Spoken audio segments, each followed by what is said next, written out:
Hey guys, welcome to another episode of Matt and Mike on fire. Sorry, I screwed up that intro. That's my bad, guys. But anyways, we love the feedback you've been giving us on the YouTube comment section. So definitely keep supporting us by jumping into those comment section, asking your questions, giving us your support, and just keep spreading the love. We really appreciate it. So one video we want to do was jump into the car buying rules, tips for buying a car. How much should you spend on a car? The feedback we got was fantastic. Really appreciate you guys sharing this on social media. And so the first comment I just wanted to focus on was John Evans. I thought this was a really nice comment. I actually pinned it on my channel. So John Evans said, cars in most cases should be used as a means to get from point A to point B unless it's needed for your job, i.e. contractor with a truck. I started out with a 2001 Nissan Sentra that I shared with my dad and rarely got used. Since I've purchased a 2006 Nissan Sentra, so he's sticking with the same car, Grandma Green, and have been driving it ever since. With some affordable common used cars like Civics, Corollas, you will find maintenance is much cheaper and to find used parts is much easier, reducing upkeep costs. Yeah, absolutely. The questions that I put out there is there a recipe to buying used cars without a huge turnover rate? For example, is it best to buy a 5-year-old car and drive it for 8 to 10 years and keep repeating, or some other breakdown? So I think that's actually a really good question. Kind of wondering, where's the butter zone or the Goldilocks zone for buying a car? How old should it be?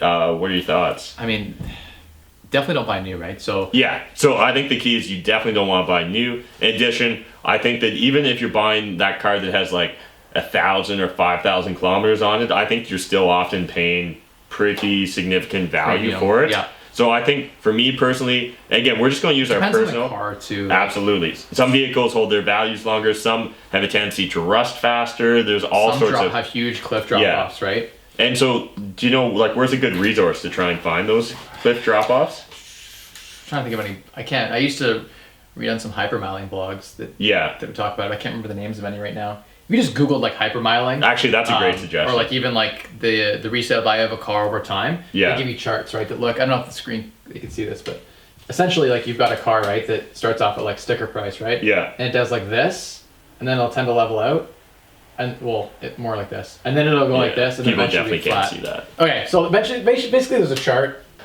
Car eventually gets to like zero value, right, when it stops working. And then usually when it stops working, you get this huge cliff drop off. So yeah, just show it to them and explain kind of. There we are. So when you buy a car, you want to stay out of this zone here, right? This is not a zone you want to be in. Ideally, you want to look, so you're looking at this chart, right? And you want to ideally buy here and sell here, buy here, sell here. You could stay in this zone. It just kind of depends on your tolerance for repairs. Like I find repairing cars really, really annoying. So I don't want to own a car that's like older than say like maybe 15 years or something, right? Sure. So you can have certain rules that you set for yourself. But I think there are several sweet spots. I personally like this spot here where the car is like maybe 4 or 5 years old. You can sell it before it's like 6, 7, 8, 9 years old. In that window there, people still have demand for the car. They still want it. Whereas like a really old car, you have a hard time selling it. There is like, I think probably from a financial perspective, owning a really like 10-year-old car and holding it till it's like 20 years old is probably your cheapest bet. Yeah. But if you want to drive something that has a little bit less from a repair perspective, you could buy it at like the 4 or 5 year window, hold it till it's like 9 years old window. That there's certain spot. It depends on the car too. Like every car is different. Every chart looks different with every different car.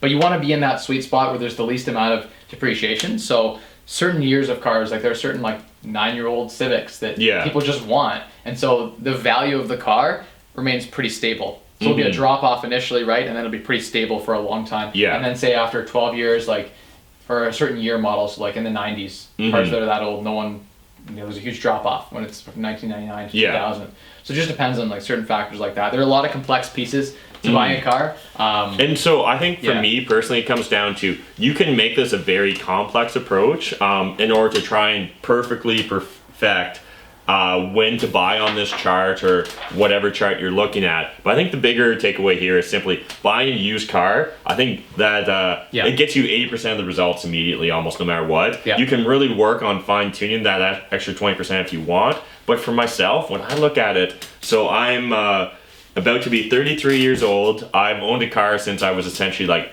around 16, 17. So we're talking about like 15 plus years now. Nice. And I've owned 2 cars. You know what I mean? So like trying to perfect this system, I don't think is that important, simply because how many cars am I going to own in my lifetime? Like maybe 10 based on this kind of trajectory or whatever, if I'm changing every 7 years, let's say. So, you know, to be able to squeeze out that extra like couple $1,000s in efficiencies per car, to me isn't that significant. So I think the big takeaway here is simply buy used. And then if you want, definitely checking out those hypermiling blogs and information like that, I think is fantastic. There's also all sorts of personal finance bloggers that go really in depth, right, into their type of cars. Because what is it? Mr. My Mustache did the Hyundai Elantra, I think, was the one he always pushed on his blog. So he's got a fantastic article. I'll actually try and link to it down in the video description below so you guys can check it out. Like most Mr. My Mustache articles, I can't recommend it enough to you guys, so definitely check that out. And you want to buy one that isn't a lemon, right? Ideally, you want to check it out for repairs. That's like the recipe, is make sure you're buying a sound car that checks out. Go bring it to a mechanic, right? That's key. And so I just wanted to give a shout out to Kellen. He kind of shared one of his experiences, and I thought this was a fantastic experience for a lot of you to learn from. And so Kellen said, my first car was a 2000 Hyundai, purchased with cash for $1,800 certified. When I was 18, I drove it for 4 years and then sold it for $1,000. So essentially, let's think about that. He drove it for 4 years, $200 a year, right, in depreciation. That's sick. That's awesome.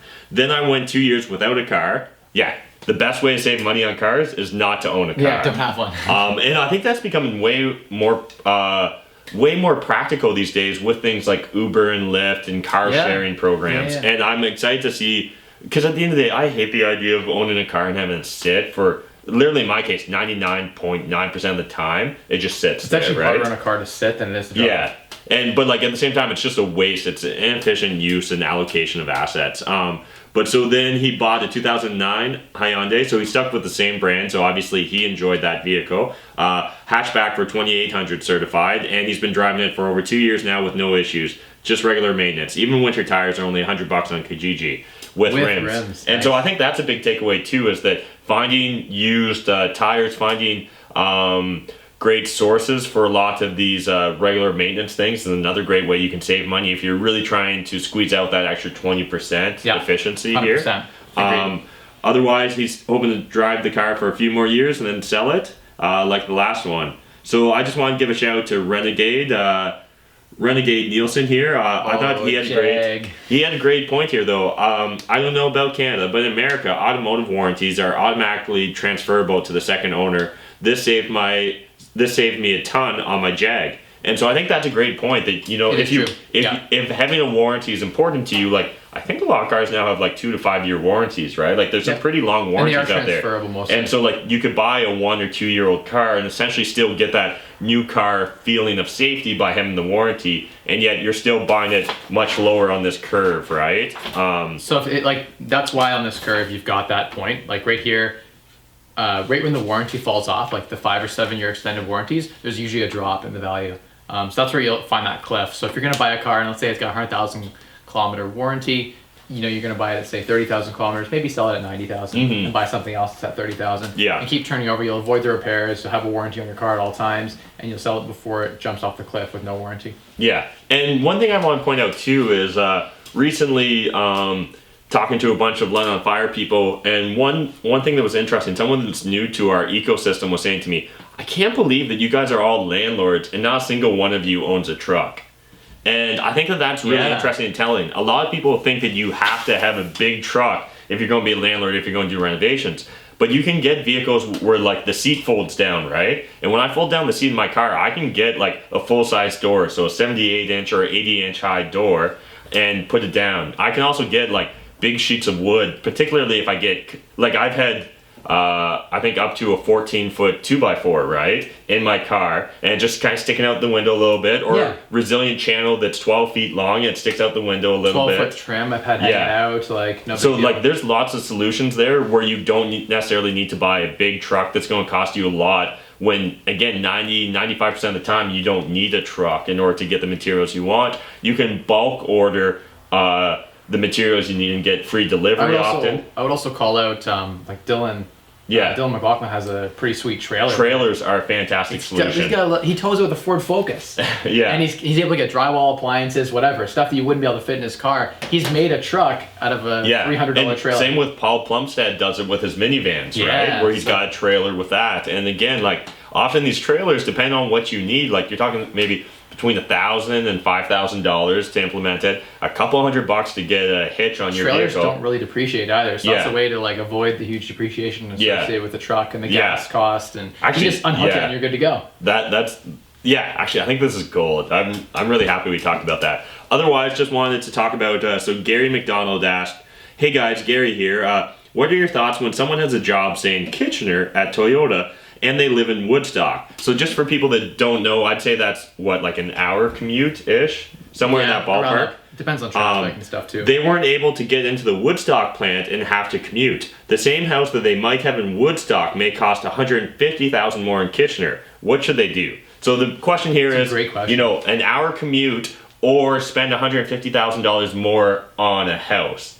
I guess there are a lot of factors. Yeah, there's a lot of factors. Kids might go to school in Woodstock. Quality of life and stuff, but just literally looking at the points of data we have currently, I would say break down what does that extra $150,000 house really cost you versus what does the commute cost you, both in time and money. Yeah, right? I bet you that $150,000 house, once it's amortized in a mortgage, is probably like less than the gas. We're talking about like maybe $500-$600 more a month in mortgage payment with $150,000, but a lot of that isn't interest, right? A lot of that's just going to be principal oriented. Yeah. So like when you actually break it down, I bet we're talking about, what do you think, maybe $200 more in interest a month, maybe $300 tops? And what are you spending in gas on a 2-hour round trip every day? Depends what you drive too, I suppose. And what do you value your time at? Like, is 2 hours of your life? But I would say that almost no matter what, you're spending more on gas and wear and tear than you would be on interest for $150,000, right? Hands down.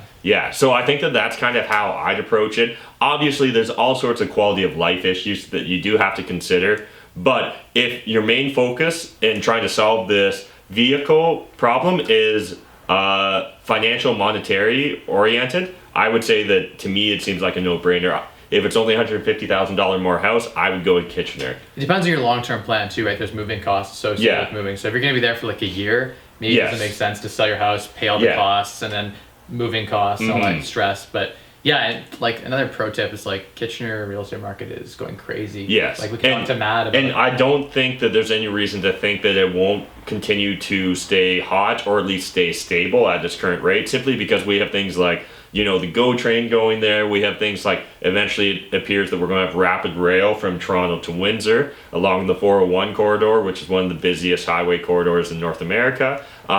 So I think that Kitchener-Waterloo in this particular scenario is actually a pretty safe market to be buying. So hopefully that helped you guys out. So if you want us to answer your questions, jump into the comment section on one of our videos and hit us up. We're more than happy to answer these questions. It's a lot of fun. It gives us great content, and we're able to specifically help you guys, which that's what a lot of this is about for us. So if you enjoyed this video, smash that like button. If you want to get more of Michael in your life, go over to 25andfree.com. And it's been a little bit since I was over there, but you probably respond to every single comment, right? Yeah, I never, if anyone responds on my blog, I promise to get back to them. Not always right away, but I guarantee you that I will respond. So if you got a more in-depth question that you want Michael's attention on, that's probably one of the best ways to get it, is simply leave him the longest winded question you want on his blog. Thousands of words, I don't care. And you get I'm the not longest answering response too, because I tend to type books when I respond in comments. So definitely check out his blog, and until next time, appreciate you guys taking the time to watch this video. Smash the like button, hit the subscribe button if you're not already subscribed, and we'll see you in the next video. Thanks guys. See you guys. Bye.